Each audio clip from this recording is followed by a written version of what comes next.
ನಮಸ್ಕಾರ ರೀ ಎಲ್ರಿಗೂ ಅಮ್ಮನ ಅಡುಗೆ ಮನೆ ಚಾನಲ್ಗೆ ಸ್ವಾಗತ. ಇವತ್ತಿನ ಈ ವಿಡಿಯೋ ಒಳಗೆ ನಾನು ನಿಮ್ಗೆ ಭಾಳ ಮಸ್ತಾಗಿರುವಂಥ ವೈರಲ್ ಆಗಿರುವಂಥ ತಿರಾಮಿಸು ಸ್ವೀಟ್ನ ಹೆಂಗೆ ಮಾಡೋದು ಅಂತ ಇವತ್ತಿನ ಈ ವಿಡಿಯೋ ಒಳಗೆ ನಾನು ನಿಮ್ಗೆ ತೋರಿಸ್ಕೊಡ್ತೀನಿ. ಅಲ್ಲಿವರೆಗೂ ನೀವಿನ್ನು ನಮ್ಮ ಅಮ್ಮನ ಅಡುಗೆ ಮನೆ ಚಾನಲ್ಗೆ ಸಬ್ಸ್ಕ್ರೈಬ್ ಆಗಿಲ್ಲ ಅಂದ್ರೆ ಲಘು ಸಬ್ಸ್ಕ್ರೈಬ್ ಆಗ್ರಿ. ಬರ್ರಿ ತಿರಾಮಿಸನ್ನ ಹೆಂಗೆ ಮಾಡೋದು ಅಂತ ನೋಡೋಣ. ಮೊದಲಿಗೆ ಒಂದು ಬೌಲಿಗೆ 1 ಟೀ ಸ್ಪೂನ್ ಇನ್ಸ್ಟಂಟ್ ಕಾಫಿ ಪುಡಿನ ಹಾಕ್ಕೊಂಡಿದ್ದಾದಮೇಲೆ ನಾ ಈಗ 1 ಟೀ ಸ್ಪೂನ್ ಸಕ್ಕರೆ ಪುಡಿನ ತೊಗೊಳತ್ತೀನಿ. ನೀವು ಸಕ್ಕರೆನಾದರೂ ತೊಗೊಳ್ಬೋದು. ಸಕ್ಕರೆ ಪುಡಿ ಹಾಕ್ಕೊಂಡಿದ್ದಾದಮೇಲೆ ಇದರೊಳಗೆ ಈಗ ಅರ್ಧ ಬೌಲಷ್ಟು ಬಿಸಿನೀರನ್ನ ಸೇರಿಸ್ಕೋಬೇಕು. ಬಿಸಿನೀರು ಹಾಕ್ಕೊಂಡಾದ್ಮೇಲೆ ಸ್ಪೂನಿಂದ ಒಂದ್ಸಲ ಅದನ್ನು ಮಿಕ್ಸ್ ಮಾಡಿಕೊಂಡು ಅದನ್ನೀಗ ಸೈಡಿಗೆ ಇಟ್ಕೊಳ್ಳೋಣ. ಈಗ ಮಿಕ್ಸಿ ಜಾರ್ ಒಳಗೆ ಕಟ್ ಮಾಡಿ ಇಟ್ಕೊಂಡಿರೋ ಪನ್ನೀರನ್ನ ಹಾಕ್ಕೊಳ್ಬೇಕು. ಪನ್ನೀರ್ ಹಾಕ್ಕೊಂಡಿದ್ದಾದ್ಮೇಲೆ ಇದರೊಳಗೆ ಈಗ ಕಂಡೆನ್ಸ್ ಮಿಲ್ಕ್ ಹಾಕ್ಕೊಳ್ಬೇಕು. ಇದು ನಿಮ್ಗೆ ಇಷ್ಟ ಅಂದರೆ ಹಾಕ್ಕೊಳ್ಬೋದು, ಇಲ್ಲಾಂದರೆ ಸಕ್ಕರೆನಾದರೂ ಹಾಕ್ಕೊಳ್ಬೋದು. ಈ ಕಂಡೆನ್ಸ್ ಮಿಲ್ಕ್ನ ನಾನು ಮನೆಯೊಳಗೆ ಮಾಡೀನಿ. ಇದ್ರ ರೆಸಿಪಿ ಬೇಕಂದ್ರೆ ನಾನು ನಿಮ್ಗೆ ಡಿಸ್ಕ್ರಿಪ್ಷನ್ ಒಳಗೆ ಕೊಟ್ಟಿರ್ತೀನಿ, ಅಲ್ಲಿ ಹೋಗಿ ನೀವು ನೋಡ್ಬೋದು. ಈ ಕಂಡೆನ್ಸ್ ಮಿಲ್ಕ್ನ ಮನೆಯೊಳಗನ ಮಾಡಿ ಫ್ರಿಜ್ ಒಳಗೆ ಇಟ್ಟಿರೋದ್ರಿಂದ ಅದು ಸ್ವಲ್ಪ ಗಟ್ಟಿಯಾಗೈತೆ ನೋಡ್ರಿ.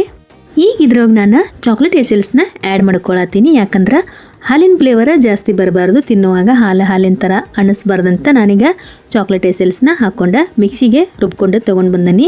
ಈಗ ಅದರೊಳಗೆ ಅರ್ಧ ಕಪ್ಪಷ್ಟು ಹಾಲಿನ ಕೆನೆ ಸಮೇತನ ಅದರೊಳಗೆ ಹಾಕ್ಕೊಳ್ಬೇಕು. ನಮಗೆ ಎಷ್ಟು ಬೇಕೋ ನೋಡಿಕೊಂಡು ಅದನ್ನು ನಾವು ಸಾಫ್ಟಾಗಿ ಈ ರೀತಿಯಾಗಿ ರುಬ್ಕೊಂಡು ತಗೋಬೇಕು ನೋಡ್ರಿ.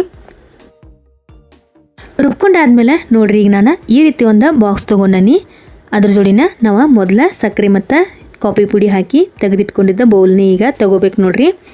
ಅದರೊಳಗೆ ಈಗ ನಾವು ಚಹಾ ಒಳಗೆ ತಿನ್ನುವಂಥ ರಸ್ಕ್ ಇಲ್ಲ ಟೋಸ್ಟ್ ಅಂತೀವಿ ನೋಡ್ರಿ, ಅದನ್ನು ಆ ಬೌಲ್ ಒಳಗೆ ಮುಳುಗಿಸಿ ಆ ಬಾಕ್ಸ್ ಒಳಗೆ ಜೋಡಿಸ್ಕೊತ ಹೋಗ್ಬೇಕು ನೋಡ್ರಿ. ಈ ರೀತಿಯಾಗಿ ರಸ್ಕ್ನ ಸಕ್ಕರೆ ಮತ್ತು ಕಾಫಿ ಹಾಕಿರುವಂಥ ಬೌಲ್ ಒಳಗೆ ಮುಳುಗಿಸಿ ಒಂದೊಂದನ್ನು ಆ ಬಾಕ್ಸ್ ಒಳಗೆ ನಾವು ಜೋಡಿಸ್ಕೊತ ಹೋಗಬೇಕು.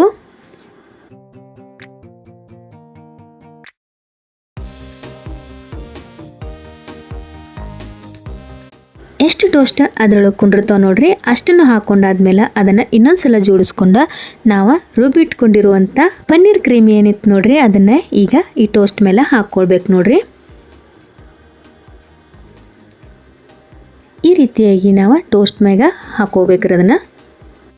ಈಗ ಮಾಡ್ಕೋತಿರುವಂಥ ತಿರಾಮಿಸು ಏನೈತಿ ನೋಡ್ರಿ, ಅದು ಕಾಫಿ ಫ್ಲೇವರ್ ಐತಿ. ಅದಕ್ಕೆ ನಾವು ಅದನ್ನು ಕಾಫಿ ಡಿಕಾಕ್ಷನ್ ಒಳಗೆ ಮುಳುಗಿಸಿ ಮಾಡ್ಕೋಬೇಕು. ಒಂದು ಲೇಯರ್ ಆದಮೇಲೆ ನಾವೀಗ ಮತ್ತೆ ಅದನ್ನು ರಿಪೀಟ್ ಮಾಡ್ಬೇಕು ನೋಡ್ರಿ. ಮತ್ತೆ ರಸ್ಕನ್ನ ತೊಗೊಂಡು ಕಾಫಿ ಡಿಕಾಕ್ಷನ್ ಒಳಗೆ ಮುಳುಗಿಸಿ ಇನ್ನೊಂದು ಲೇಯರ್ ನಾವು ಹಾಕ್ಕೊಳ್ಬೇಕಾಗ್ತದೆ ನೋಡ್ರಿ.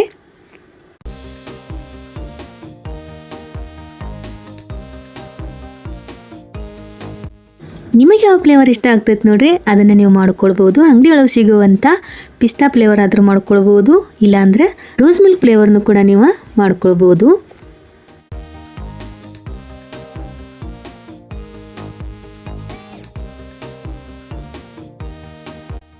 ಈಗ ನೋಡ್ರಿ ಆಲ್ಮೋಸ್ಟ್ ತಿರಾಮಿಸ ರೆಡಿನ ಆಗೈತಿ. ಈಗ ಇನ್ನೂ ಒಂದು ಲೇಯರ್ ನಾವೇನು ಮಾಡಬೇಕು, ಪನ್ನೀರ್ ಮಿಕ್ಸ್ನ ಹಾಕ್ಕೊಂಡು ಅದನ್ನು ನೀಟಾಗಿ ಸ್ಪ್ರೆಡ್ ಮಾಡ್ಕೋಬೇಕು ನೋಡ್ರಿ. ಇವತ್ತು ನಾನು ಕಾಫಿ ಡಿಕಾಕ್ಷನ್ ಫ್ಲೇವರ ಮಾಡ್ಕೊಂಡನಿ. ನಿಮಗೆ ಯಾವುದಿಷ್ಟ ನೀವು ಅದನ್ನು ಮಾಡ್ಕೊಳ್ಬೋದು.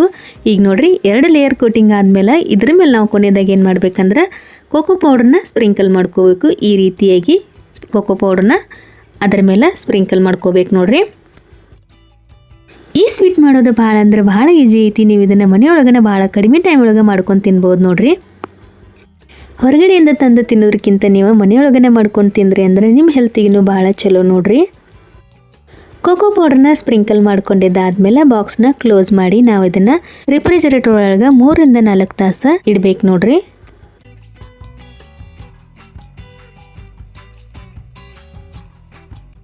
ಮೂರು ತಾಸು ಆದಮೇಲೆ ನಾವು ಅದನ್ನು ಫ್ರಿಜ್ ಒಳಗಿಂದ ತೆಗೆದು ಬಾಕ್ಸ್ನ ಓಪನ್ ಮಾಡ್ಕೊಂಡು ಅದನ್ನು ಸ್ಪೂನ್ ಅಥವಾ ಚಾಕುವಿಂದ ಈ ರೀತಿಯಾಗಿ ಕಟ್ ಮಾಡ್ಕೋಬೇಕು.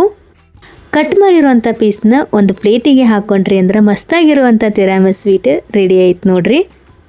ಇವತ್ತಿನ ಈ ರೆಸಿಪಿ ನಿಮ್ಗೆ ಇಷ್ಟ ಆಗಿತ್ತು ಅಂತ ತಿಳ್ಕೊಂಡನಿ. ಇಷ್ಟ ಆಗಿದ್ರೆ ನೀವು ನಿಮ್ಮ ಮನೆಯೊಳಗೆ ಒಂದ್ಸಲ ಟ್ರೈ ಮಾಡಿರಿ. ಹೆಂಗೆ ಬಂತು ಅಂತ ನನಗೆ ಕಮೆಂಟ್ ಬಾಕ್ಸ್ ಒಳಗೆ ತಿಳಿಸೋದು ಮಾತ್ರ ಮರಿಬೇಡ್ರಿ. ಈ ವಿಡಿಯೋ ನಿಮ್ಗೆ ಇಷ್ಟ ಆಗಿದ್ರೆ ಲೈಕ್ ಮಾಡಿರಿ, ಶೇರ್ ಮಾಡಿರಿ, ಕಮೆಂಟ್ ಮಾಡಿರಿ. ನೀವಿನ್ನೂ ನಮ್ಮ ಅಮ್ಮನ ಅಡುಗೆ ಮನೆ ಚಾನಲ್ಗೆ ಸಬ್ಸ್ಕ್ರೈಬ್ ಆಗಿಲ್ಲ ಅಂದ್ರೆ ಲಘು ಸಬ್ಸ್ಕ್ರೈಬ್ ಆಗಿರಿ. ಇದೇ ಥರ ನಮ್ಮ ಚಾನಲ್ಗೆ ಸಪೋರ್ಟ್ ಮಾಡ್ತಾ ಇರಿ. Thanks for watching.